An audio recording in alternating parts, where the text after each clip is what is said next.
প্রীতির সাথে কি আপনার অন্য কোনো সম্পর্ক ছিল? বাথরুম থেকে হাত মুখ ধুয়ে বের হতেই ইরাম কথাটা জিজ্ঞেস করল আরবকে। আরব কয়েক সেকেন্ড ইরামের মুখের দিকে চেয়ে থেকে পাল্টা প্রশ্ন করে, হঠাৎ এসব? কিছু হয়েছে আবার? ইরাম কৃত্রিম হাসল, ফের বলল, না তেমন কিছু না, এমনি জিজ্ঞাসা করলাম, বাদ দিন। আরব হালকা হেসে ইরামের সামনে বসল, তারপর বলল, প্রীতি এখানে মেহমান মাত্র, কালকেই চলে যাবে, আপনি ওকে এত ভাববেন না। ইরাম মাথা নাড়ল। কিছুক্ষণ পর ছাদ থেকে ডাক আসে, বারবিকিউ হয়ে গেছে, এখন সবাই একসাথে ছাদে বসে খেতে চায়। আরব ও ইরাম একসাথে গেল, খেতে বসে সবাই আনন্দ করছে, কিন্তু প্রীতিকে এখানে কোথাও দেখা যাচ্ছে না। আবার মোহনাও তার দিকে কেমন রাগীভাবে তাকিয়ে আছে। ইরাম তার পাশে বসা শারমিনকে জিজ্ঞেস করে, প্রীতি যে এলো না? শারমিন হতাশ শ্বাস ফেলে বলে, সে বাড়ি চলে গেছে। ইরাম অবাক হয়, চলে গেছে মানে? চিন্তা করো না, কালকে আব্বা আম্মার সাথে আসবে। ইরাম আর কিছু বলল না। আরব আর ভাইয়ের সাথে হেসে হেসে কথা বলছে। ইরাম ভাবছে প্রীতি চলে গেল, তাতে আবার তাকে দোষারোপ করা হবে না তো। বৌভাতের দিন ইরামকে সাজাতে পার্লারের একজনকে বাসায় আনিয়েছে আনিসা বেগম। কাছের একটা পার্টি সেন্টারে রিসেপশনের জন্য বুক করা হয়েছে। পার্লারের মহিলা ইরামকে সাজানো শুরু করেছে। ইরাম বলেছে হালকা সাজ দিতে, হালকা মিষ্টি রঙের বেনারসি শাড়ি, মাথার ওড়না সোনালি, তাই হালকা সাজের সাথে গাঢ় লিপস্টিক মানানসই। ঘণ্টা দেড়েকের মাঝে ইরামের সাজ শেষ হয়েছে। বিয়ের দিনের গহনাগুলোই পরানো হয়েছে। এখন দুপুর 1:30, পার্টি সেন্টারে এখনই নিয়ে যাওয়া হবে। শারমিন ইরামকে নিয়ে ড্রয়িং রুমে আসে। শারমিনও হালকা সাজ দিয়েছে, হালকা গোলাপি রঙের জামদানি পরেছে সে, চুলে খোপা করে তাতে ফুল গুজেছে, গলায় ছোট একটা গোল্ডের নেকলেস ও ঝুমকো কানের দুল, 2 হাতে একটা করে বালা। কিন্তু মোহনা যখন বের হলো, ওকে দেখে শারমিন অবাক হয়ে গেছে। ইরামের থেকেও ভারী সাজ তার। শাড়ির রংটাও গাঢ় গোলাপি বেনারসি, টিকলি, ভারী 2টা হার, মাথায় ওড়না পড়লেই ওকেই বউ বলবে। শারমিন ইরামের মুখের দিকে চাইল। ইরাম মোহনার দিকে একবার তাকিয়ে আর দেখেনি। শারমিন মোহনার কাছে যায়, কণ্ঠ খাদে নামিয়ে বলে, মোহনা তুমি এত সেজেছ কেন? মোহনা কপাল কুঁচকে বলে, কেন? একটা রিসেপশনে যাচ্ছি, সাজবো না? সবাই তো সাজবে। সাজবে তো, কিন্তু তুমি তো নিবিড়ের ভাবি, তাই না? নিবিড়ের বউয়ের থেকেও রিসেপশনে তোমার সাজটা বেশি লাগছে। মোহনা মনে মনে হাসে, কিন্তু শারমিনকে বলে, তাহলে ওকে ভারী সাজালে না কেন? আমার রিসেপশনের শাড়িটা, এটা কি তবে আমি পরবো না?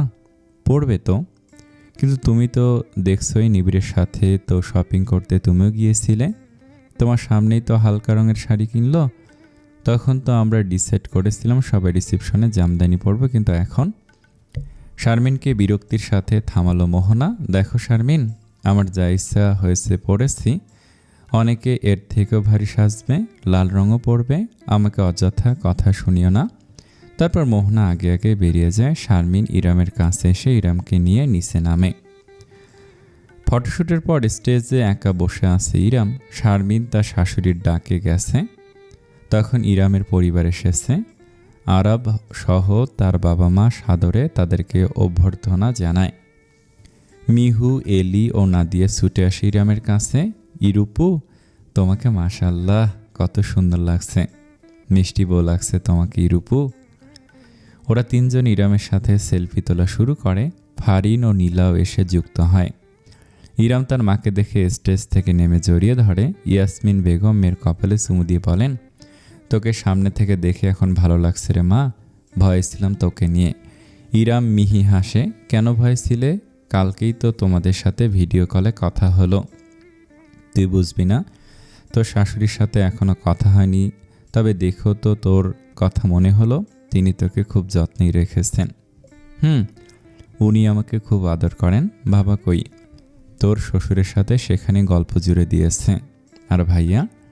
ইয়াসমিন বেগমের মুখটা কেমন যেন হয়ে গেল। তিনি গলার স্বর নামিয়ে বললেন, তোর ফুপুরও এসেছেন, সাথে রাকিব ও পায়েলও। ইমন ও দিহান রাকিবকে নজরে রাখছে। ইরামের হাসি মুখটা নিমিষে চুপসে গেল। তার মায়ের পেছনে রাবেয়া বেগম ও পারভিন বেগম এসে দাঁড়িয়েছে। ইরাম তাদের দেখে কৃত্রিম হাসল। ওনারাও বিপরীতে হাসল। পারভিন বেগমের পাশে পায়েল এসে দাঁড়ায়। ইরাম পায়েলের দিকে তাকায় না, সে আবার স্টেজে গিয়ে বসে। খাওয়া দাওয়ার পর্ব চলাকালীন রাকিব স্টেজের সামনে আসে। স্টেজে তখন ইরামের পাশে শারমিন, মোহনা ও প্রীতি বসা। রাকিবকে এখন এখানে দেখে ইরাম ঘাবড়ে যায়। প্রীতি ও মোহনা একে অপরের দিকে চেয়ে বাঁকা হাসে। কেমন আছিস ইরু পাখি? ইরাম আশেপাশে তাকায়।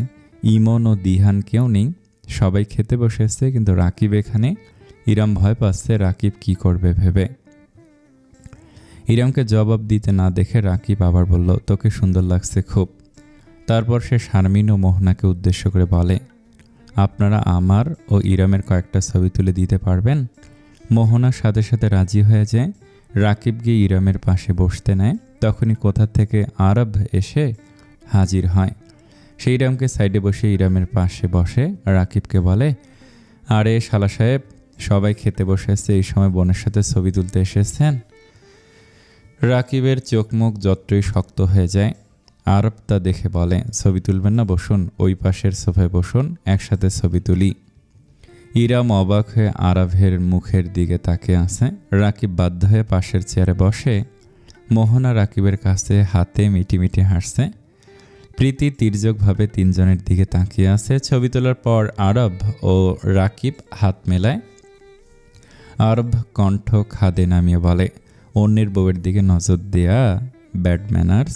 একবার এই কাজ করেছেন, দ্বিতীয়বার ভুলেও করার কথা ভাববেন না। আমি আগের জনের মতো না। আরব রাকিবের ব্লেজারের ধুলো সরানোর মতো করে কাঁধ চাপড়ে দেয়। রাকিব আরবের থেকে নিজের শক্ত দৃষ্টি সরিয়ে ইরামের দিকে তাকায়। ইরাম নিচের দিকে তাকানো। রিসেপশনে ভালোভাবে সম্পূর্ণ হয়েছে। এখন ওরা ইরামদের বাড়ির পথে। পেছনের সিটে আরব, ইরাম ও ইরামের মামাতো ভাই নাদিম। সামনের সিটে ইরামের ভাবি ফারিন ও গাড়ি ড্রাইভ করছে ইমন। বাকিরা ইরামের মামার গাড়িতে ও ভাড়া করা হাইসে উঠেছে। গাড়িতে নিস্তব্ধতা যেন চাদর মুড়ি বসেছে। কেউ কোনো কথা বলছে না। ইরাম পিছিয়ে যাওয়ার পথ দেখছে। এই পিছিয়ে যাওয়ার পথের মতো তার জীবনটা। সব কিছু থেকে ভাগতে ভাগতে এসে সত্যি পিছিয়ে গেছে জীবনে। যখনই কোথাও নিজেকে স্থির করতে চায়, তখনই কিছু একটা ঘটে। আজ দুইবার অতীত তার বর্তমানের সামনে এসে দাঁড়িয়েছে। রাকিব এবং তার এক্স হাজব্যান্ড কায়েস। কায়েস কীভাবে এখানে এলো তা সে জানে না, তবে দূর থেকে কায়েস তার দিকে তাকিয়ে হাসছিল। এই হাসি ইরামের কাছে বড্ড অস্বস্তির। ইরাম স্টেজে পুরোটা সময় তাই মাথা নিচু করে বসেছিল। গাড়ি ঝাঁকি দিলে ইরাম জানালার সাথে আলতো বাড়ি খায়। আরব তৎক্ষণাৎ সতর্ক হয়ে বলে, ব্যথা পেয়েছেন? ইরাম মাথা নাড়ে। গাড়ি একটা অয়েল স্টেশনে থামে। ইমন ও আরব গাড়ির কাছে। ইরাম ও ফারিন গাড়ি থেকে বের হয়ে হাঁটছে। ফারিন অনেকক্ষণ যাবত ইরামকে কিছু জিজ্ঞাসা করবে। ইরাম তা লক্ষ্য করে শুধায়, কিছু বলবে ভাবি? ফারিন ইতস্তত করে, না আসলে ইরু, কাজকে দেখলাম তোর হাজব্যান্ডের কোনো এক ভাইয়ের সাথে খুব ক্লোজ। মানে কোনোভাবে কি তোর শ্বশুরবাড়ির সাথে পরিচিত? ইরাম চমকায়, কার সাথে ক্লোজ দেখেছ? নাম তো জানি না, তবে আরভের এক ভাবি যে গাঢ় রঙের শাড়ি পরেছে, তার সাথেও কাজকে হেসে কথা বলতে দেখেছি। ইরাম বুঝে যায় কার কথা বলছে। তবে কি মোহনা ভাবি কাজকে চেনে, এজন্য তার সাথে এরকম ব্যবহার করে? আবার কি হতে চলেছে তার জীবনে? একদিকে রাকিব আর একদিকে কায়েস। ইরাম আসমান পানে চাইল। নিকষ কালো রাত, অর্ধফালি 4টা মেঘের আড়ালে লুকিয়ে। 4টার মতো কি তার জীবনের সুখ নামক লিখন মেঘের আড়ালে লুকিয়ে? গাড়িতে তেল নেওয়া হলে আবার রওনা করে। বাড়ি পৌঁছাতে রাত প্রায় 8টা ছুঁই। ইরাম সরাসরি তার রুমে চলে গেল। ভারী শাড়ি ছেড়ে আরামদায়ক পোশাক পরল। ইয়াসমিন বেগমদের গাড়ি এসে পৌঁছেছে আরও আধা ঘন্টা আগে। এসে ইয়াসমিন বেগম সবার জন্য কফি বানাতে পানি গরম দিয়েছিলেন। ইরামের রুমে তিনি নিজেই কফি নিয়ে এলেন। ইরাম মাকে দেখে বিছানায় বসে। ইয়াসমিন বেগমও মেয়ের পাশে বসেন। মেয়ের হাতে কফির মগ দিয়ে তিনি বলেন, কায়েসের সাথে তোর বাবার কথা হয়েছে। ইরাম যেন আরও চমকালো, কৌতূহলের দৃষ্টিতে মায়ের দিকে তাকালো। ইয়াসমিন বেগম আরও বললেন, কায়েস বলল সে নিবিড়ের কাজিনের কলিগ, নিবিড়ের কাজিনের ওয়াইফ কায়েসকে ইনভাইট করেছে। কায়েস শুধু দাওয়াত রক্ষার্থে এসেছে। ইরাম তাচ্ছিল হাসলো, বলল, এ কেমন দাওয়াত রক্ষা মা? কাজিনের কলিগ বুঝি হুট করে বিয়েতে আসে, তাও এক্স ওয়াইফের বিয়ে। কায়েস তো বলল। ইরাম তার মাকে কথা সম্পূর্ণ করতে দেয় না, নিজে বলে, কায়েস কি বলেছে তা জেনে আমি কি করব? সে সবসময় নিজের দোষ অন্যের ঘাড়ে চাপাতে পছন্দ করে। বাদ দাও ওর কথা। বড় ফুপুকো হঠাৎ রিসেপশনে নিয়ে গেল কেন? আর ড্রয়িং রুমে দেখলাম পায়েল বসে আছে, ফিরে যায়নি কেন? পায়েল আজ থাকবে এখানে, তোর ছোট ফুপুও থাকবেন, আর তোর বড় ফুপুকে তোর ছোট ফুপুই নিয়ে এসেছেন। ভালো।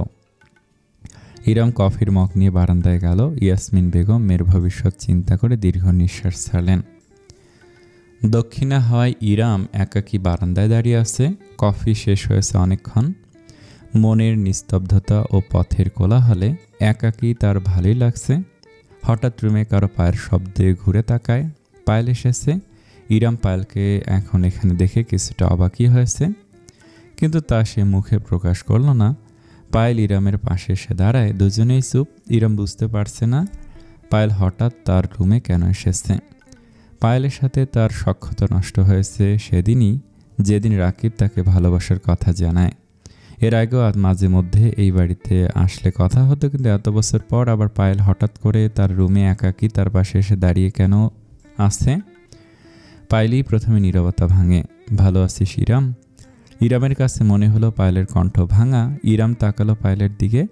পায়েল আবার বলল, তোকে দেখি মনে হচ্ছে তুই ভালো আছিস, আমাকে জিজ্ঞেস করবি না? ইরাম সেভাবেই তাকিয়ে রইল। পায়েল বলতে থাকে, আমি সামনের সপ্তাহে চলে যাচ্ছি। এবার লন্ডনে যাব না, অস্ট্রেলিয়া যাব, মাস্টার্স করব সেখানেই। বাবা মাও যাচ্ছে আমার সাথে। পায়েল থামে, ইরামের দিকে তাকিয়ে আসছে। ইরাম শুধু বলল, বেস্ট অফ লাক। পায়েল তাচ্ছিল হাসে, তারপর আবার বলতে শুরু করে, তোর সাথে সেই স্কুল লাইফ থেকে আমার একটা অপ্রকাশিত দ্বন্দ্ব, সবটাই ওই একজন মানুষকে নিয়ে। ক্লাস 9 থেকে রাকিবের কাছে পড়তাম। ক্লাস 10-এ ওঠার পর তুইও আমার সাথে যুক্ত হলি। রাকিব তোকে বেশি প্রায়োরিটি দিত, আমার না সহ্য হতো না। তাকে পছন্দ করা শুরু করেছিলাম, কিন্তু তোর এসএসসি পরীক্ষার পর সে তোকে প্রপোজ করলো, তুইও রাজি হয়ে গেলি। সেদিন থেকেই তোর সাথে আমার সখ্যতা একদম কমে গেল। আর তো কোনো দ্বন্দ্ব ছিল না আমাদের। ওই একটা মানুষ আমার জেদে পরিণত হলো। আমি তোর সাথে অন্যায় করেছি, সব যখন রাকিব জানলো, সে আমাকে বাধ্য করলো তোর কাছে মাপ চাইতে। আমি সেদিন মাপ চাইলেও মন থেকে মাপ চাইনি। ভেবেছিলাম রাকিব যদি এতে খুশি হয় তবে তাই হোক, কিন্তু তার মনে তোর প্রতি অবসেশন আরও বাড়ল। আমাকে চোখের সামনে দেখলেই সেই দিনের পর থেকে প্রায় 1.5 বছর হতে চলল। আমি 1.5 বছরের একটা বিষয় বুঝলাম, তুই আমার প্রতিদ্বন্দ্বী ছিলি না। যদি হতি তবে তোর হাতে সুযোগ ছিল, তুই আবারও রাকিবের জীবনে যেতে পারতি।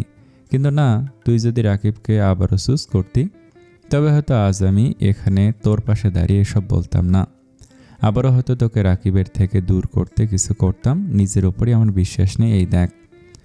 পায়েল তার ডান হাতে কবজি দেখাচ্ছে ইরামকে। ইরাম দেখল সেখানে কেটে গেছে, সাথে লাল স্পষ্ট হাতের জোরালো শক্তির ছাপ। পায়েল বলল, এটা গতকালকের আম্মুর সাথে বড় খালার বাড়ি গিয়েছিলাম। রাকিবের পছন্দের নীল চুড়ি নীল শাড়ি পরেছিলাম। ভেবেছিলাম তোর তো আবার বিয়ে হয়ে গেছে, এবার নিশ্চয়ই সে মুভ অন করবে।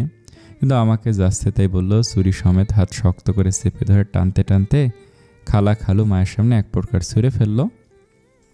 এর আগেও সে আমার সাথে খুব খারাপ ব্যবহার করেছে, কিন্তু তখন আমি তোর দোষ দিতাম। আজ তোর দোষ কি দেব? রাকিব উন্মাদ হয়ে গেছে। সে তোকে নিজের করবে বলে জেদ ধরে বসেছে। মা তারপর আমাকে বুঝালো, কাল রাতে আমি সিদ্ধান্ত নিয়েছি নিজেকে আর অপমানিত করব না। বাবা সিদ্ধান্ত নিয়েছেন, তাই তোর কাছে মাপ চাওয়ার শেষ সুযোগ এটা। মাফ করে দিস।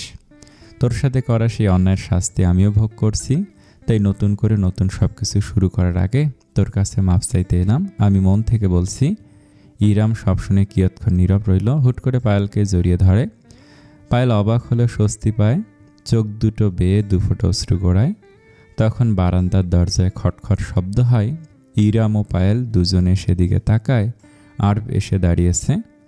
পায়েল আরবকে দেখে ইরামকে বলে, এবার অন্তত সুখী হ। দুলাভাই যেভাবে স্টেজে রাকিবকে যেভাবে হ্যান্ডেল করেছে, তাতে আমার মনে হয় এবার রাকিব তোর কিছু করতে পারবে না। হয়তো অনেক ভালোবাসে তোকে। ইরাম হালকা হাসল। পায়েল সেখানেই চলে গেল। পায়েল যেতেই আরব ইরামকে বলে, আপনি অনেক নরম মনের ইরাম। পায়েল যেতে আরব ইরামকে আপনি অনেক নরম মনের বলল। ইরাম মিহি হেসে রাকিবের দিকে নজর দিয়ে বলল, এখানে নরম মনের কি আছে? ও তো নিজের ভুল বুঝতে পেরেছে। এখন একটা ঘটনার জন্য সারা জীবন কি মুখ ফিরে থাকবো নাকি? ওনার জন্যে আপনার জীবনে এত কিছু ঘটল। ইরাম নিষ্পলক আকাশের অর্ধচন্দ্রের দিকে সে বলল, না, ও তো শুধু একটা চান্স নিয়েছে। আপনারও আমার যেসব ছবি ওর লোক তুলেছিল, একটাও কিন্তু ওর প্ল্যানের মধ্যে ছিল না।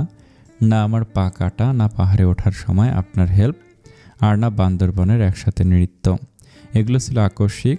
ও সেগুলোর অ্যাডভান্টেজ নিয়ে জিতেও গিয়েছিল। ও জিতেছিল কারণ একজন ওকে জিততে দিয়েছিল। বিশ্বাস করেনি আমায়। শুধু বিশ্বাস না করার জন্য আপনি রাকিবকে ফিরিয়ে দিয়েছেন। আরভের এই প্রশ্নে ইরাম দীর্ঘ নিঃশ্বাস ছাড়ে বলে, না, আমার কাছের সাথে বিয়ের দিনও আমি তার জন্য অপেক্ষা করেছি। সে যদি তখনও ফিরে আসতো আমি সব ভুলে যেতাম। তার থেকে আমি বিশ্বাস আশা করলেও মানবমন্ত প্রিয় মানুষকে অন্য কারোর সাথে দেখলে ভুল বুঝতেই পারে। কিন্তু 1 বছরের বেশি সময় সে আমাকে একটাবারও শুনতে চায়নি। আমি বহুবার যোগাযোগ করতে চেয়েছি, একবারও সুযোগ দেয়নি। নিজেও যোগাযোগ করেনি। তারপর হঠাৎ আমার বিয়ের 2 মাস পর সত্য জানতে পেরে সে এমনভাবে আমাকে ফিরে পেতে চেয়েছে যেন আমি কোনো মানুষ না, বস্তু। আমার কোনো সম্মান নেই। আমাকে জয় করা তার উদ্দেশ্য ছিল। কায়েসের সাথে তখনও তার এক্স গার্লফ্রেন্ডের আবার যোগাযোগ শুরু হয়নি। হয়েছে এর পরেও রাকিব ভাই সবাইকে বলে বেড়ায় উনি আমাকে একটা টক্সিক সম্পর্ক থেকে বাঁচিয়েছে। কিন্তু কায়েসের সাথে আমার সম্পর্ক খারাপতে শুরু করেছিল রাকিবের জন্য। প্রথমে রাগারাগি করতো। এর 1-1.5 মাস পর খেয়াল করলাম সে রাত জেগে বারান্দায় কথা বলে। তারপর অনেক ঘটনা ঘটেছে। অতঃপর ডিভোর্সের পর রাকিবের কাছে ফিরে যাওয়া মানে নিজের সাথে আবারও জুলুম করা। যে আমার জীবনটা নষ্ট করেছে, এত অপবাদ দিয়েছে, তার কাছে আমি ফিরে যেতে পারি না। অবিশ্বাস অবধি ঠিক ছিল, কিন্তু এরপর তার কর্মকাণ্ড আমাকে বাধ্য করেছে তার থেকে মুখ ফিরিয়ে নিতে। তার প্রতি আমার মনে হয় যে টান ছিল তা নিজে হতেই শেষ হয়েছে। আরব কিছু জিজ্ঞেস করল না আর। ইরামের পাশে দাঁড়িয়ে রইল। মৃদুমন্দ বাতাসে ইরামের খোলা চুল আরবের মুখে এসে লাগছে। আরব সরানোর কষ্ট করল না। তার কাছে মুহূর্তটা ভালো লাগছে। পরের দিন আরব বাজার করতে যায় ইমন ও দিহানের সাথে। বিয়ের পর নতুন জামাই বাজার করে আনবে, তারপর সেগুলো দিয়ে রান্না হবে।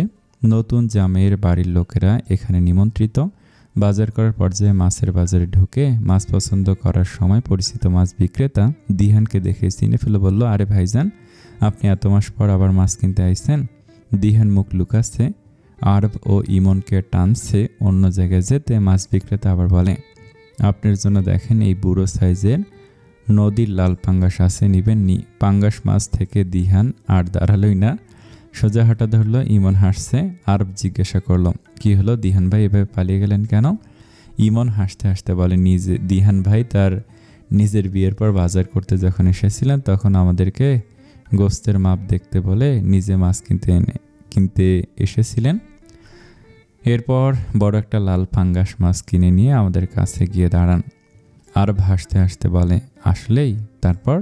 আরবের কৌতূহলের জবাব দেয় মাছ বিক্রেতা, তারপর আর ভাইয়েরা আবার আইসে বড় রুই মাছও সাথে কিনে নিছেন। ওই ভাইজান তো পাঙ্গাস মাছ ফেরত দিতে চাইছিলেন।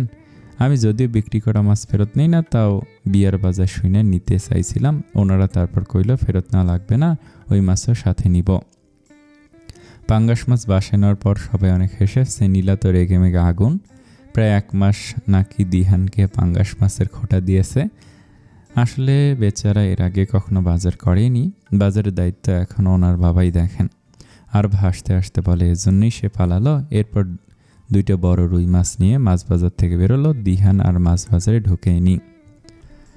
অনুষ্ঠান ভালোভাবেই মিটে গেল। এখন ইরামকে নিয়ে আজকেই সাভার ফিরে যাবে। আগামীকাল আরবকে ইউনিভার্সিটি যেতে হবে। ছুটি শেষ তার, স্বাধীনতা দিবস, তাই রাস্তায় জ্যাম বেশি।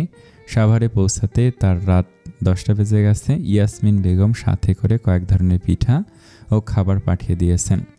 সেগুলো সাব্বির ও তাওহিদ গাড়ি থেকে নামাচ্ছে। শারমিন, প্রান্ত ও প্রীতি, মোহনা, তামিমরা আর এখানে আসেনি, নিজ নিজ বাড়িতে চলে গেছে। বাড়িতে এখন ওরা কেবল 6 জন। ইরাম হাত মুখ ধুয়ে রান্নাঘরে এসে দেখে আনিসা বেগম খাবার গরম করছে। ইরামকে দেখে তিনি বলেন, তোমার মাকে এত করে বললাম খাবার না দিতে, সকালে আমি রান্না করে ফ্রিজে রেখে গেছি। আমি তো জানি কেউ রাতে থাকবে না, এখন এত খাবার কি হবে? ইরাম চুপ করে আছে। তখন সাব্বির এসে বলল, ফুপি তুমি চিন্তা করো না, আমিও তানজিত আছি না, তোমরা যে কত খাও, সকালে গিয়ে রাতে বাসায় আসো। সাব্বির মুখ লুকায়। আনিসা বেগম ইরামকে বলেন, তোমাকে কিন্তু মা দিনের বেলা বাসায় একা থাকতে হবে, আমি তো স্কুলে থাকবো। তোমার বাবা থাকা না থাকার মতোই, সকালে নাস্তা করে তিনি আমার স্কুলে যান, ওনাকে একটা ক্লাস নিতে দেই প্রতিদিন, না হলে সারাদিন বাড়িতে একা একা কী করবেন বলো। উনি ক্লাস ফ্রিতেই নেন শুধু সময় কাটানোর জন্য। একা থাকার কথা শুনে ইরামের মন খারাপ হয়ে গেল। সেই বা একা কী করবে? ইরামের মন খারাপ দেখে আনিসা বেগম আরও বললেন, পাশের বাসার ভাবির ছেলের বউটা খুব মিশুক, তুমি ওর সাথে গল্প করতে পারবে। ইরাম মাথা নাড়ল। খাওয়া দাওয়ার পর ইরাম রুমে গিয়ে ঘুমানোর প্রস্তুতি নেয়। আরব ওর পাশে বসে বলে, কালকে আপনি 11টার পর ভার্সিটিতে যেতে পারবেন। ইরাম হেসে শুধালো, হঠাৎ আমাকে ভর্তি করবেন নাকি? আমার ক্লাস করবেন? এই উত্তরে ইরাম ভেবাচাকা খেল। ক্লাস? হ্যাঁ, 11টার পর ফার্স্ট ইয়ারের ক্লাস আছে, আপনি সেখানে ক্লাস করতে পারবেন। মিস্টার আরব, আমি অনার্স কমপ্লিট করে ফেলেছি। আরব হাসল, তারপর বলল, জানি আমি। ক্লাসের পর লাঞ্চ টাইম, একসাথে লাঞ্চ করব, নয়তো আপনাকে একা একা দুপুরে খেতে হবে। কেন? বাবা দুপুরে বাসায় খাবেন না? না বোধ হয়। বাবার ক্লাস কালকে 12টার দিকে, স্কুলেই খাবেন। ইরাম গালে হাত দিয়ে ভাবছে, কিছুক্ষণ ভাবার পর বলে, ঠিক আছে, গেলাম আপনার ভার্সিটিতে, কিন্তু পরে যদি কোনো ঝামেলা হয় তবে সেটা আপনি বুঝবেন। Okay madam. আরব ও ইরাম দুজনে একসাথে হাসলো। আরবের ক্লাসের একদম পেছনে বসে আছে ইরাম, মুখে মাস্ক, মাথায় কপাল পর্যন্ত ওড়না টেনে বসে আছে। ফার্মাসির ক্লাস হচ্ছে, পড়ানো হচ্ছে মাইক্রোবায়োলজি। ইরাম গালে হাত দিয়ে আরভের লেকচার শুনছে। আরভ মাঝে মধ্যে ইরামের দিকে তাকাচ্ছে। ইরাম প্রথমে কয়েকবার আরভের তাকানোর ধরন দেখে মিহি হাসলেও পরবর্তীতে বারবার পুনরাবৃত্তির ফলে ইরাম মুখ লুকাতে শুরু করলো। মাথা নুয়ে আরভের নাম্বারে মেসেজ করলো, কি সমস্যা আপনার? এতবার আমার দিকে যে তাকাচ্ছেন, মতলব কি আপনার? সবার কাছে ধরা পড়ি তাই চান? মেসেজটা লিখে ইরাম টেবিলে মাথা নিচু করে রাখলো। আরব পড়াতে পড়াতে পকেটে ফোনের ভাইব্রেশন অনুভব করে ছাত্রছাত্রীদের কাছে 1 মিনিট চেয়ে নেয়। ফোন বের করে ক্লাসরুমের বাইরে যায়। ইরামের মেসেজটা পড়ে মুচকে হাসে। নিজে ফিরতি মেসেজে লিখে, আমি আপনার দিকে তাকাচ্ছিলাম না। মেসেজটা পাঠিয়ে বাঁকা হেসে ক্লাসরুমে আসে। আবার পড়ানো শুরু করে। এদিকে ইরাম ফোনের ভাইব্রেশনে হালকা মাথা উঁচু করে টেবিলের নিচে ফোন নিয়ে মেসেজটা পড়ে। তৎক্ষণাৎ ভুরু কুঁচকেছে ইরামের। তার দিকে তাকাচ্ছিল না, তাহলে কার দিকে তাকাচ্ছিল? ইরাম মাথা সোজা করে খেয়াল করলো, যে দিকটায় বসেছে সেখানে মেয়েদের সংখ্যাই বেশি। ইরাম তীক্ষ্ণ দৃষ্টিতে আরবের দিকে তাকালো, কিন্তু আরব এখন 1 সেকেন্ডের জন্য ইরামের দিকে তাকাচ্ছে না। ক্লাস শেষে ইরাম সবার শেষে ক্লাস থেকে বের হলো। তারপর মাস্ক খুলে হাতে নিয়ে স্বাভাবিকভাবেই ভবনের গেটে এলো। দেখলো আরব দাঁড়িয়ে আছে, কয়েকজন ছাত্রছাত্রী সিঁড়িতে বসে আবার দাঁড়িয়ে আছে। তারা কেউই একটু আগের ক্লাসের না। ইরাম সবাইকে পাশ কাটিয়ে আরবকে পাশ কাটিয়ে বেরিয়ে গেল। আরব বোকার মতো কয়েক সেকেন্ড সে থেকে ইরামের পিছু যায়। ইরাম একবারও পেছনে ঘুরছে না, থামছে না। আরব দেখলো ইরাম গেটের দিকে যাচ্ছে। এখন যদি এগিয়ে গিয়ে হুট করে হাত ধরে তাহলে আশেপাশের মানুষজন কী ভাববে? ইরাম যদি তখন রিয়াক্ট করে, তাই সে কল করলে ইরাম এদিকে হাঁটতে হাঁটতে মুচকে হাসছে। সে বেশ বুঝতে পারছে আরব তার পেছনে পেছনে আসছে। ফোনও তার হাতে, ফোন ভাইব্রেশনে, তাই কল যে করেছে তাও বুঝতে পারছে। প্রথম কলে সে ইচ্ছে করে উঠালো না, পরের বার কল করতে উঠালো। অপর পাশ থেকে আরব বলল, আরে রাগ করছেন কেন? হাঁটতে হাঁটতে তো আপনি বাইরের দিকে চলে যাচ্ছেন। তো কি করব? লাঞ্চ করবেন না? বাড়ি গিয়ে করব। ইরামের একদম কাট জবাব। আরব অনুনয় করে বলল, সরি। ইরাম হাসি চেপে রাখতে পারল না। লাঞ্চ যে করতে বলেছেন, আমার মনে হচ্ছে না ক্যাম্পাসে লাঞ্চ করা যাবে। যাবে, সাব্বির ও তাহিদও আমাদের সাথে যোগ দিবে। ইরাম থামলো, পেছনে ঘুরলো। আরব আরেকটু এগিয়ে ইরামের থেকে 2 হাত দূরত্বে থামলো। কোথায় ওরা? ক্যাফেটেরিয়াতে কাছে। ইরাম এগুলো আরবের দিকে, তারপর বলল, আপনি কি বোকা? ক্যাফেটেরিয়াতে যাবেন লাঞ্চ করতে? আপনি এখনও কি এখানকার স্টুডেন্ট যে ক্যাফেটেরিয়াতে সাথে যাকে খুশি তাকে নিয়ে যাবেন? যাকে খুশি তাকে নয়, আপনি আমার স্ত্রী। আরবের সরল ও অকাট্য কথায় ইরাম বিপরীতে কিছু বলার জন্য পেল না। আরব ক্যাফেটেরিয়ার দিকে পথ দেখালে সে ক্যাফেটেরিয়ার দিকে আরবের সাথে যেতে লাগলো। ক্যাফেটেরিয়ার সামনে যেতে সাব্বির ও তাহিদকে দেখতে পেল। ওদের সাথে আরও 2 জন ছেলে, ইরাম ও আরব। ওদের সামনে দাঁড়াতেই সাব্বির ও তাহিদ তাদের বন্ধুদের পরিচয় করিয়ে দেয়। ওরা মূলত তাহিদের ক্লাসমেট। সাব্বির বলে, ভাবি, এখানে কিছুটা গেলে একটা খাবারের দোকান আছে, সেখানের খিচুড়ি খুব মজার হয়। খিচুড়ির সাথে কয়েক ধরনের ভর্তা ও হাঁস ও মুরগি ঝাল করে রান্না হয়, সেখানে যাবেন? তোমরা যেখানে যাবে আমার এতে কোনো আপত্তি নেই। সাব্বির আরভের দিকে তাকিয়ে আমতা আমতা করে বলল, কিন্তু ভাইয়া। ইরাম আরভের দিকে তাকায়। আরব পকেটে হাত গুজে দাঁড়িয়ে সে বলে, আমার কোনো সমস্যা নেই, আমি ক্যাফেটেরিয়ার কথা বলেছি কারণ প্রতিদিন লাঞ্চ আমাকে এখানে করতে হয়। তাহিদ খানিক হেসে বলে, জুবের ভাইয়া বলেছেন তুমি নাকি স্টুডেন্ট অবস্থায় ক্যাফেটেরিয়ার খাবার খুব একটা পছন্দ করতে না, আর এখন তোমাকে এখানেই খেতে হয়। ভাবিকেও কি সেই স্বাদ ফিল করাতে আনলা? চুপ, কোথায় খাবি সেটা বল, আর চল সেখানে। তারপর ওরা সেই দোকানের দিকে যায়। 4 জনে মিলে একটা টেবিলে বসে। আরব ও ইরাম ওদের থেকে আলাদা বসে। খাবার একটু পরে দিয়ে যাবে। আরব ইরামকে বলে, আপনাকে বাহিরে কোনো স্টুডেন্টে কোথাও নেইনি বলে কি রাগ করলেন নাকি? ইরাম গালে হাত দিয়ে বসেছিল। আরবের জিজ্ঞাসাতে সে উত্তর দেয়, না তো, রাগ করব কেন? আমারও ক্যাম্পাসে লাঞ্চ করার ইচ্ছে ছিল, কিন্তু ক্লাস অ্যাটেন্ড করার পর অকওয়ার্ড লাগছিল। কেউ যদি বুঝে যায় তখন কি না কি রটবে। আরব হাসলো, তারপর বলল, কিছুই রটাবে না। ওরা ভর্তি হয়েছে কিছুদিন, জুনিয়রদের ক্লাস বলে আপনাকে আসতে বলেছিলাম। যদিও এটা রুলসের বাইরে, এখানকার স্টুডেন্ট ছিলাম, এতটুকু রিস্কটা নিয়েই যায়। ও তাই? কিন্তু আমাকে আপনার ক্লাস করানোর আসল কারণটা কি মিস্টার আরব? এখনও কিন্তু আপনি সেটা ধোয়াতেই রেখেছেন। প্রশ্নটা করে ইরাম মুস্কি হাসছে। আরব উত্তর দেয়, তেমন কোনো কারণ নেই, এমনিতেই তো ক্লাসে বারবার আপনি এদিকে কাকে দেখছিলেন? আপনি কিন্তু বলেছেন আপনি আমাকে দেখছিলেন না। এদিকটায় বেশিরভাগ মেয়েরাই বসেছিল, কাকে দেখছিলেন? আরব মুখ ঘুরিয়ে হাসলো, সরি তো বলেছি। কখন? ইরাম সন্ধিয়ান হওয়ার ভান করে শুধায়। আরব অবাক হয়ে বলল, ফোনে না বললাম? ওটা ওই কারণেই ছিল, আমি তো ভেবেছি এমনিতেই। বলতে বলতে ইরাম ঠোঁট টিপে হাসলো। ততক্ষণে খাবার চলে এসেছে। আরব ও ইরাম পাশের টেবিলে তাকাতেই দেখে ওরা 4 জন ওদের দিকে তাকে মিটিমিটি হাসছে। হাসছিস কেন? তাহিদ বলে, ভাইয়া তুমি এত রোমান্টিক, তাহলে জীবনে প্রেম করলে না কেন? জুবাইর ভাইয়া বলেছেন তুমি নাকি খুব রসকসীন কাঠখোট্টা মানুষের মতো থাকতে, কিন্তু আমার তো উল্টো মনে হচ্ছে। তাহিদ, খুব জুবাইরের ভক্ত হয়েছিস। তোরে আমি জুবাইরের কাছেই কিন্তু পার্সেল করে পাঠিয়ে দেব। না থাক, বেচারা অডিটের প্যারায় এমনিতেই বেহাল অবস্থা, তার কাছে গিয়ে লাভ নেই, চুপচাপ খা। ইরাম এদের এই ছোট ছোট কথার খুনসুটি দেখে আরবকে বলল, সাব্বির আপনাকে যেমন ভয় পায়, তাহিদ কিন্তু তেমন পায় না। ও জন্ম থেকেই বাদর। ইরাম মুখে হাত দিয়ে হাসে। তারপর সবাই খেতে শুরু করে। খেয়ে সেখান থেকে বেরিয়ে ওরা একসাথে হাঁটছে। তাহিদের বন্ধুরা চলে গেছে। এখন ওরা 4 জন। সাব্বিরের বিকেলের পরের ক্লাস।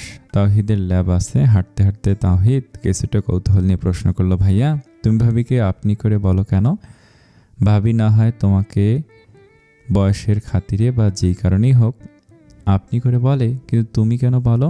সাব্বির ওরে চুপ করা, রাস্তাঘাটে কিন্তু মার খাবে আমার হাতে। আরবের কথা শুনে সাব্বির তাহিদকে থামতে ইশারা করে, কিন্তু তাহিদের প্রশ্নটা ইরামের মনে প্রশ্ন তোলে।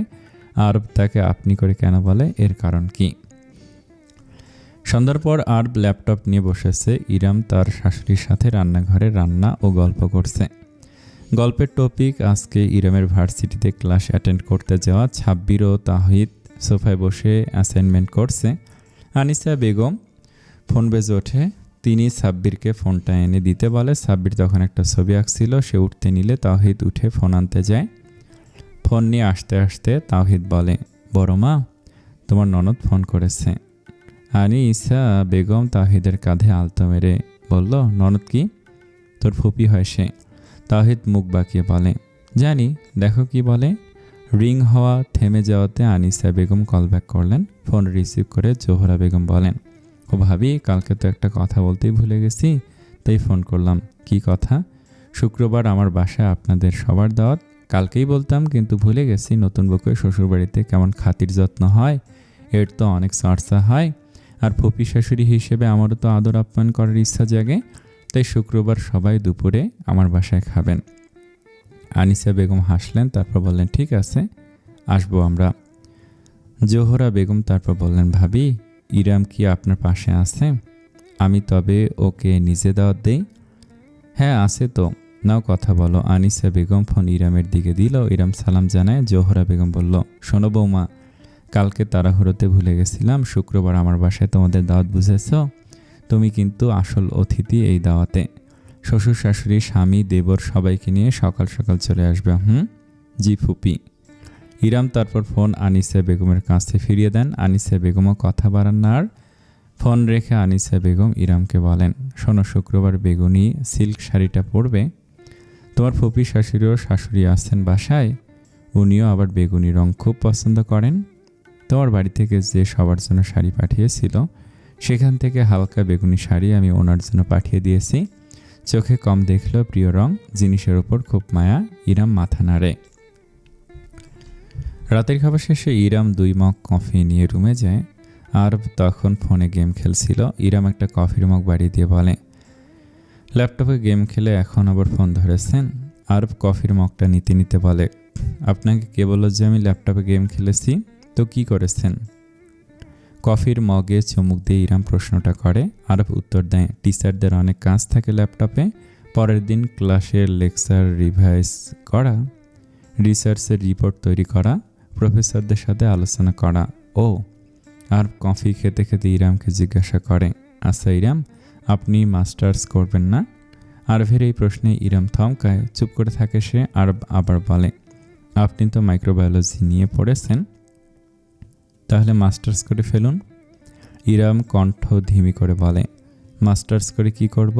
খুব মৃদু স্বরে বলল। আরব শুনে ফেলে। সে বলে, তাহলে ঘরে বসে কি করবেন? এমনিতে বাসায় একা একা থাকতে হয়। যদিও আম্মু 2 মাসের মধ্যে রিটায়ারমেন্ট নিয়ে নেবেন, কিন্তু এই 2-3 মাস পর আব্বু ব্রিস্টলে ভাইয়ের কাছে যাবে। ইরাম অবাক হয়ে তাকে আরও বলে, আব্বু সেখানে যাওয়ার পর ভাইয়া ওনাদের ভিসার অ্যাপ্লাই করবে। তারপর সামনের বছর হয়তো আমিও যখন পিএইচডি করতে যাব, আব্বু আম্মুর তত নিয়ে ভিসা পেয়ে যাবে। আপনি পিএইচডি করতে যাবেন? ইচ্ছে তো আছে, একবার প্রায় সব ফাইনাল হয়ে যাচ্ছিল, কিন্তু তখন আব্বু অসুস্থ হয়ে গেছিলেন বলে যায়নি। এখন গেলে ওখানে একটা জব খুঁজে তারপর যাব। প্রফেসরদের সাথে কথা বলছি, তাই কারো রিসার্চ ল্যাবে যদি জব ও পিএইচডি করা যায় তবে ভালো হয়। ইরামের মুখে হঠাৎই আধার নামে।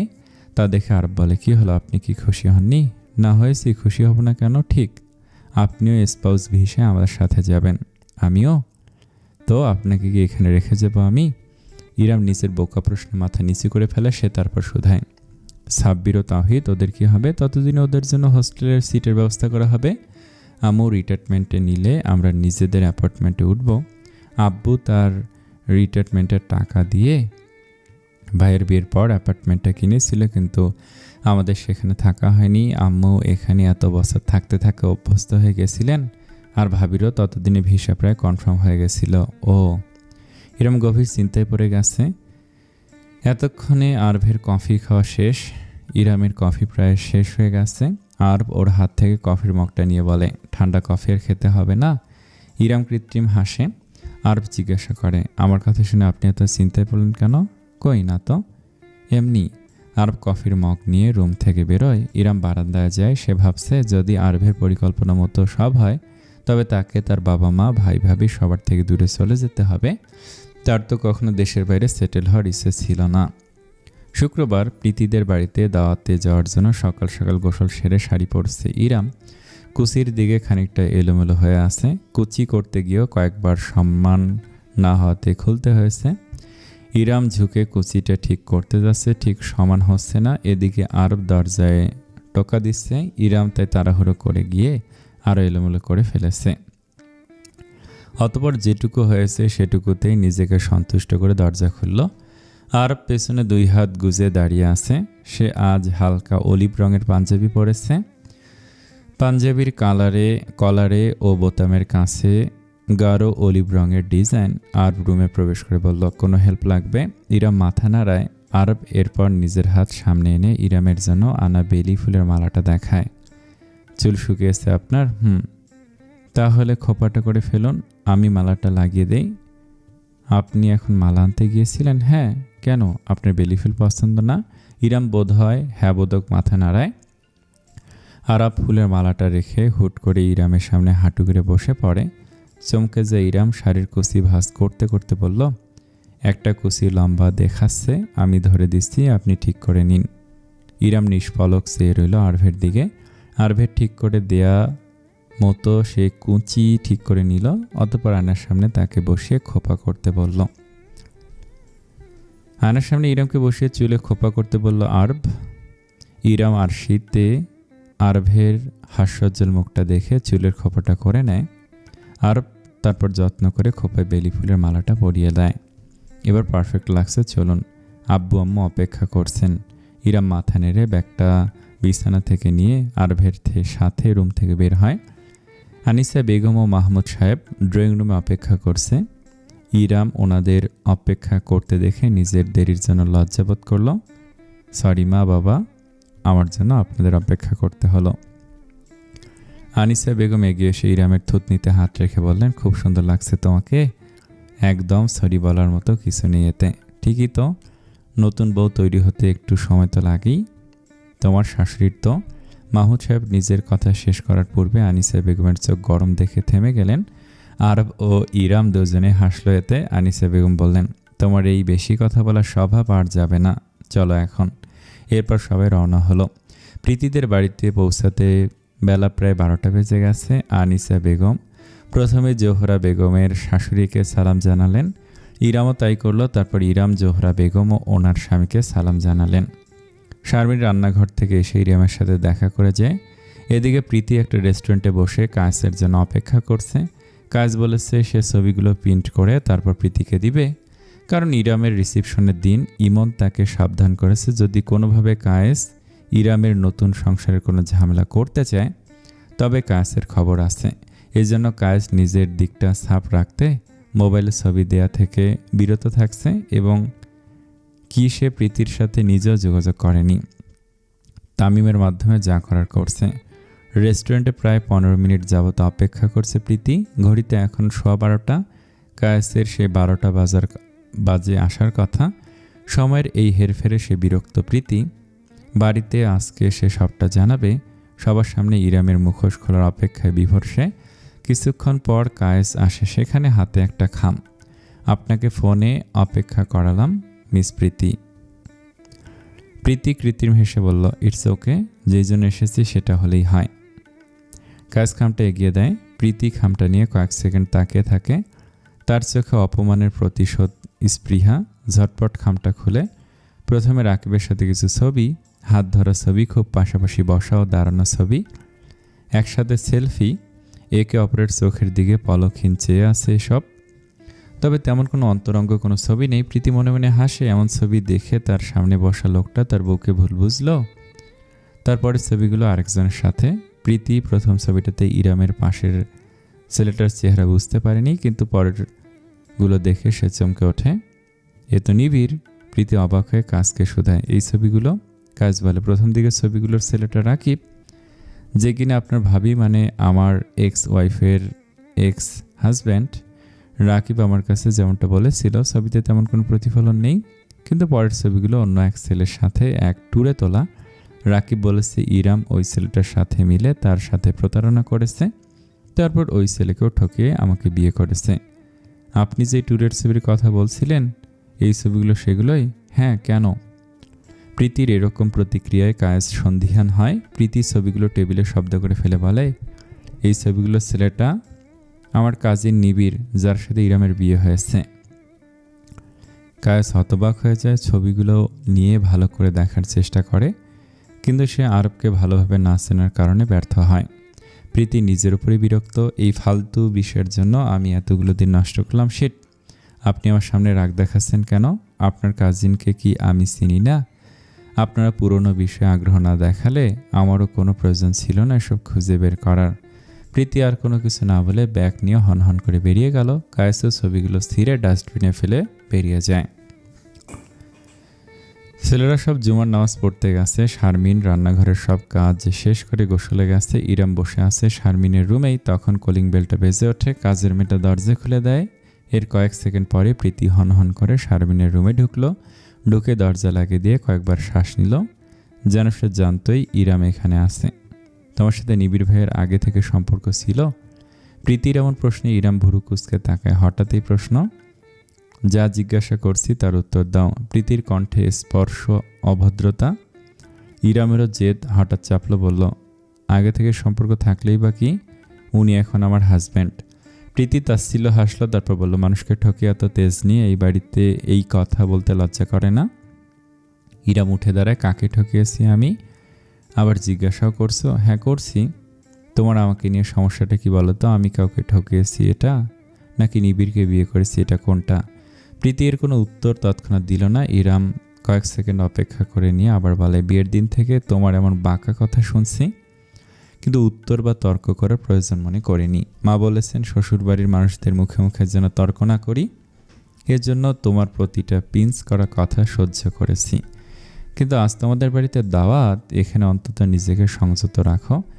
আমি তো তোমার কোনো ক্ষতি করিনি, করলে সেটাও বলো। প্রীতি এবার নিজেকে শক্ত দেখানোর চেষ্টায় ফের ইরামকে একই প্রশ্ন করে। তার আগে তুমি আমার প্রশ্নের জবাব দাও। তোমাদের আগে থেকে সম্পর্ক ছিল? হ্যাঁ, আমাদের চেনা জানা ছিল, এটা তো জুবাইর ভাই বিয়ের দিনই বললেন, তুমিও শুনেছ। আমি সম্পর্কের কথা জিজ্ঞাসা করছি। ইরাম বিরক্ত এসবে। যদি বলি হ্যাঁ, তবে কি হবে এতে? আচমকা প্রীতির নেত্র কোণ বেয়ে অশ্রু গড়ল, কণ্ঠ ভারী হয়ে এলো তার। তোমার জন্য নিবিড় ভাই আমাকে রিজেক্ট করেছে। ইরাম চমকে যায়, মানে? নিবিড় ভাই ওই ট্যুর থেকে আসার কিছুদিন পরে আমি ওনাকে প্রপোজ করেছিলাম, উনি আমাকে রিজেক্ট করেছিলেন। আমি কারণ জানতে চাইলে উনি বলেন উনি একটা মেয়েকে ভালোবাসেন। আমিও জিজ্ঞাসা করেছিলাম মেয়েটা কি আমার থেকেও সুন্দরী? সে উত্তর দিয়েছিল, সমুদ্রের মতো স্নিগ্ধ সে, পাহাড়ের মতো হার না মানার সাহসী মন তার। ইরাম প্রীতির মুখের দিকে অপলক চেয়ে আছে। তার ধারণা সত্যি ছিল প্রীতি আরবকে পছন্দ করে বলেই তার সাথে এরকম ব্যবহার করে। প্রীতি আরও বলে, তোমারও নিবিড় ভাইয়ের বিয়ের সময় আমি জানতাম না তুমি সেই নারী, আজকের আগেও জানতাম না। আমার প্রশ্ন ছিল, নিবিড় ভাই যদি তার পছন্দের মেয়েকে রেখে এক ডিভোর্সি মেয়েকে বিয়ে করতে চায়, কেন চাইবে? সেখানে মেয়েটির চরিত্র সমস্যা আছে। মাইন্ড ইউর ল্যাঙ্গুয়েজ প্রীতি। আমার চরিত্রে কী সমস্যা? হ্যাঁ, ডিভোর্স হলে চরিত্রের সমস্যা? সত্য না জেনে নিজের রাগের প্রকাশ আমার সাথে করবে না। তোমার ধারণাও নেই আমি কি সহ্য করেছি। আর আমার সমস্যা তুমি তোমার কাজিনের সাথে সলভ করো, আমাকে ইনভলভ করবে না। আমি বিয়ের আগে জানতাম না কার সাথে কার বিয়ে হচ্ছে। প্রীতি কিয়ৎক্ষণ ইরামের মুখের দিকে চেয়ে রুম থেকে বেরিয়ে গেল। প্রীতি যেতেই শারমিন ওয়াশরুম থেকে বের হয়। তার গোসল আগেই শেষ হয়েছিল, কিন্তু প্রীতি ইরামের কথোপকথন শুনে মাঝে ঢুকতে চায়নি। শারমিন ইরামের পাশে এসে বলল, তুমি ঠিক আছো? ইরাম হালকা হাসার চেষ্টা করলো। শারমিন দেখলো ইরামের মুখশ্রীতে বিষণ্ণতা ফুটে উঠেছে। প্রীতি কথাগুলোই এমন বলেছে, অতীত ছেড়ে আসলেও অতীত তার পিছু ছাড়ছে না। শারমিন আর বিপরীতে কিছু জিজ্ঞাসা করলো না। প্রীতিটা যে আজও এমনটা করবে সে আশা করেনি। ছেলেরা নামাজ পড়ে মসজিদ থেকে এলে খাবার পরিবেশন করা হয়। খেতে বসে সবাই হাসাহাসি করছে। আরব খেয়াল করে ইরাম কেমন গোমট হয়ে বসে খাচ্ছে। প্লেটে কিছুক্ষণ আগে শারমিন ভাবির তুলে দেওয়া কাবাব ও রোস্ট, সেগুলোই খুঁটছে। আরব পাশ থেকে শুধায়, কি হয়েছে? ইরাম মাথা নাড়ে। আরব তার প্লেটে গোস্ত তুলে দিতে নিলে ইরাম বলে, দিয়েন না, আমি খাবো না। কেন? ভালো হয়েছে তো রান্না, ইচ্ছে করছে না। আরব আর জোর করে না, কিন্তু হঠাৎ ইরামের কি হলো তা নিয়ে চিন্তা হচ্ছে। খাওয়া দাওয়ার পর্ব শেষে সবাই গল্প করছে। ইরাম তার শাশুড়ি, ফুপি শাশুড়ি ও দাদির শাশুড়ির সাথে বসে ওনাদের গল্প শুনছে। কিছুক্ষণ পর শারমিন সবার জন্য রসমালাই নিয়ে এলো। শারমিন সবাইকে বাটি তুলে দেওয়ার পর ইরামকে দিলে ইরাম প্রথমে না করবে ভেবেও না করলো না, বলল, ভাবি একটু কমিয়ে দিন। জোহরা বেগম বললেন, কমিয়ে দিবে কেন? এটুকু তো খেতেই পারবে। তোমার ফুপা শ্বশুর কালকে কুমিল্লা থেকে আসার সময় নিয়ে এসেছেন, বেশ ভালো খেতে। এমনিতে খেতে ইচ্ছে করছে না ফুপি? তোমার কি শরীর খারাপ? দুপুরও ঠিক মতো খেলে না? না ফুপি, তেমন কিছু না। তখন জোহরা বেগমের শাশুড়ি বলেন, কি গো বউ, তুমিও তো আজকালকার মাইয়াগো মতন ডায়েট ফ্যাট করনি। এমনিতেই তো তুমি শুকনা, শরীরে মনে হয় মাংস নাই, সব হাড্ডি। খাওন দাওন করো ঠিক মতো, না খাইলে শরীরে জোর পাইবে কেমনে? কয়দিন পর যখন পোয়াতি হইবা তখন তো পেটের বাচ্চাও হইব শুকনা। ইরাম হতবাক হয়ে যায়, কোনো কথা থেকে কোন কথায় যাচ্ছে। সামান্য রসমালাই কমিয়ে দিতে বলাতে বাচ্চা পর্যন্ত চলে গেছে। ইরামকে চমকে যেতে দেখে জোহরা বেগমের শাশুড়ি আরও বললেন, কি হইল? আমি কি ভুল কিছু কইলাম? আজকালকার মাইয়াগো বিয়ের পর বাচ্চার কথা কইলে কেমন আসমান থেকে পড়ে। আমাগো শারমিনও এমন করত। বিয়ের সময় কি যে শুকনা ছিল, এখন দেখো কত সুন্দর দেখা যায়। ইরাম শারমিনের দিকে তাকায়। শারমিন হালকা ঝুঁকে বলে, ওনার সামনে খাবার কমানোর কথা বলা যায় না, খেয়ে নাও। ইরাম লম্বা নিঃশ্বাস ছেড়ে খাওয়া শুরু করলো। সন্ধ্যার পর বাড়ি ফিরল সবাই। আসার সময় বাইরে থেকে খাবার কিনে নিয়ে এসেছে, তাই আজ আর রান্নার ঝামেলা নেই। ইরাম ফ্রেশ হয়ে বসেছে। তখন আরব ল্যাপটপ সাইডে রেখে জিজ্ঞেস করলো, কী হয়েছে আপনার? দুপুরে খাওয়ার সময় থেকে কেমন গুমট মুখ করে রেখেছেন? কেউ কিছু বলেছে? প্রীতি কিছু বলেছে? ইরাম কিয়ৎক্ষণ চুপ করে থাকে। আরব উদ্বিগ্ন হচ্ছে তাতে। হঠাৎ ইরাম শুধায়, আপনি কখনো কাউকে ভালোবেসেছেন আরব? এমন প্রশ্নে সন্ধিহান হয় আরব। হঠাৎ এই প্রশ্ন? বলেন না, কখনো কাউকে ভালোবেসেছেন? হ্যাঁ। এমন উত্তরে ইরামের হৃদস্পন্দন যেন ছলকালো। সে ফের প্রশ্ন করলো, এখনও বাসেন? এবারও আরবের একই স্বল্প উত্তর। ইরাম আর কিছু জিজ্ঞাসা না করা বা জানার মানসিকতায় নেই। সে উঠে গেল। দরজার কাছে যেতে আরব ডাকলো, এটুকু শুনে চলে যাচ্ছেন? আর কিছু জানতে চাইবেন না? না। তো এখন কোথায় যাচ্ছেন? খাবারগুলো খোলা হয়নি, নষ্ট হয়ে যাবে। আরবকে আর কিছু বলার সুযোগ না দিয়ে ইরাম রুম থেকে বেরিয়ে যায়। রান্নাঘরে গিয়ে দাঁড়ায় সে। আনিসা বেগম এখনও রান্নাঘরে আসেননি। ইরাম সেখানে দাঁড়িয়ে ভাবছে, এবারও যদি তার স্বামীর পুরনো ভালোবাসার মানুষ ফিরে আসে, তাহলে তাকে আবারও ডিভোর্সের তকমা মাথায় নিতে হবে। বারবার অতীতের পুনরাবৃত্তি কেন তার জীবনে ঘটতে হবে? রাতের খাওয়া শেষে ইরাম বারান্দায় বসে আছে। আরবকে আছে কফি বানাতে। ইরাম উদাস মনে আকাশপানে চেয়ে আছে। মেঘের কারণে চাঁদের দেখা নেই, তারপরও আকাশপানে চেয়ে থাকতে তার ভালো লাগছে। আকাশের দিকে কি দেখেন? আরবের ডাকে সম্বিত ফেরে ইরামের 2 মগ কফি নিয়ে এসেছে আরব।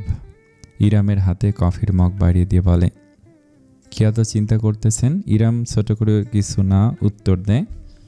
আরব ফের বলে, বেশি চিন্তা করলে মাথা চুল পড়ে যাবে। এমনিতে আমি খেয়াল করেছি বালিশে বিছানায় আপনার চুল পড়ে থাকে।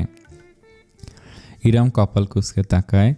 আরব তা দেখে হালকা হেসে বলে, আমি অভিযোগ করছি না, কনসার্ন করছি। টেকোবো বিষয়টা কেমন দেখায় না? এতটুকু যথেষ্ট ছিল ইরামকে রাগাতে। এই টেকোবো মানে কি? আমার মাথার চুল কি আপনার কম মনে হয়? আরে রাগ করছেন কেন? রাগ করার মতো কথা বললে কি হাসবো? দাঁত। ইরাম উঠে যেতে ধরলে আরব ওর হাত ধরে আটকায়। বসুন। তখনও রাগ করে উঠে গেলেন, এখন উঠে যাচ্ছেন? পুরো কথা তো শুনুন। কফিটা কি দোষ করলো? ওকে ফেলে চলে যাচ্ছেন? আমার ঘুম পাচ্ছে, এখন কফি খেলে ঘুম চলে যাবে। ইরাম আবার যেতে ধরলে আরব হুট করে বলে, আমি যাকে ভালোবাসি সেই মানুষটাকে তা না জেনেই চলে যাবেন? ইরাম থমকালো। এখন লোকটা তার সামনে নিজের ভালোবাসা মানুষের কথা বলবে। আরব, আপনার মনে হচ্ছে না এই বিষয়ে নিজের স্ত্রীর সঙ্গে আলোচনা করাটা উচিত না? না, মনে হচ্ছে না। আরবের এমন প্রত্যুত্তরে ইরাম হতবাক হয়। সে আরবের হাত ছাড়িয়ে নিয়ে বলল, অতীত নিয়ে আমার ঘাটাঘাটি ভালো লাগে না। কিন্তু সে তো আমার অতীত না, বর্তমান। বর্তমান? ইরামের অস্থির লাগছে। আরব ফের এক্সট্রা ম্যাটেরিয়াল অ্যাফেয়ার করছে। বর্তমানে কি আরব? আপনি কি উন্মাদ হয়ে গেছেন? বসুন। কফির মগটা ফ্লোরে রেখে একটানে আরব ইরামের হাত ধরে টান দেয়, যার দরুন ইরাম আরবের কোলে বসে পড়ে। ইরাম তৎক্ষণাৎ কিছু বলার পূর্বে আরব ওর কপালে ঠোঁট ছোঁয়। এরপর বলে, আমি যাকে ভালোবাসি সে আর কেউ নয়, আপনি ইরাম। বিশ্বাস হয় না ইরামের। সে অবিশ্বাস দৃষ্টিতে আরবের দিকে চেয়ে থাকে। আরব ফের বলে, আমি আপনাকেই ভালোবাসি, 3 বছর ধরে ভালোবাসি, ভবিষ্যতে শুধুই আপনাকে ভালোবাসবো। ইরাম অনুভব করে তার হাত পায়ে কেমন শিথিলতা অনুভব হচ্ছে, লোমকূপে শীতল বায়ু বয়ে যাচ্ছে। সত্যি আরব তাকে ভালোবাসে নাকি অন্য কিছু? আসসালামু আলাইকুম। এই গল্পটা কেমন লাগছে প্লিজ কমেন্টে জানাবেন। আর যারা ভিডিও দেখেন কিন্তু লাইক, কমেন্ট আর সাবস্ক্রাইব করেন না, তাদের জন্য সমবেদনা। প্লিজ আপনারা যদি আমাকে ভালোই বাসেন তাহলে লাইক করবেন, কমেন্ট করবেন এবং সাবস্ক্রাইব করবেন। মাস্ট বি সাবস্ক্রাইব করবেন। আমি চেষ্টা করব নতুন নতুন গল্প আপনাদের সামনে দেওয়ার জন্য। অনেক ভালো থাকবেন, অনেক সুখে থাকবেন। আসসালামু আলাইকুম।